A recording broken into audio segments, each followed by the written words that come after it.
अब कोई ये आदमी ये कह सकता है कि जी मैं तो शरीयत से बाहर निकल गया, मेरे ऊपर रोज़ा रखना फ़र्ज नहीं है। कोई आदमी ये कह सकता है, आजकल ऐसे कुछ डब्बा पीर भी पाए जाते हैं कि जी मैं तो शरीयत से बाहर निकल गया हूँ। हाँ, और वो डब्बे जूते के डब्बे, जूते के भी नहीं, कचरे के डब्बे जो शरीयत के अगेंस्ट आते हैं और शरीयत के अगेंस्ट आकर कहते हैं कि जी मैं तो शरीयत से बाहर निकल गया हूँ। सुन लो हुजूर गौसे पाक रज़ी अल्लाह तआला वर्दा का फैसला क्या है। हुजूर गौसे पाक से बड़ा मुफ्ती कोई है? बोलो, ऊंचा बोलो। हुजूर गौसे पाक से बड़ा मुफ्ती कोई नहीं है।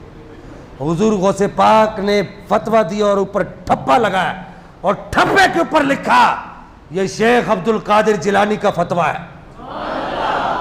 कहा ये गौसे आजम का फतवा है, ये अली के बेटे का फतवा है, ये हसन हुसैन के बेटे का फतवा है, ये नबी के घर वालों का फतवा है, नबी के घर के उस फर्द का फतवा है जो कयामत तक आने वाले सारे वलियों का सरदार है, सारे वलियों का बादशाह है। हुजूर गौसे पाक ने फतवा दिया, आपने कहा ये शेख अब्दुल कादिर जिलानी का फतवा है।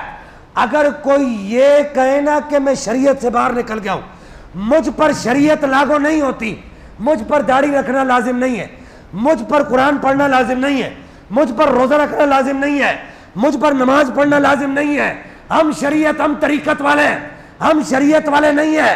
गौसे पाक ने फरमाया ऐसा आदमी देखो, तो आपने कहा मेरा फतवा है, ऐसा आदमी जिंदीक तो हो सकता है, अल्लाह का वली नहीं हो सकता।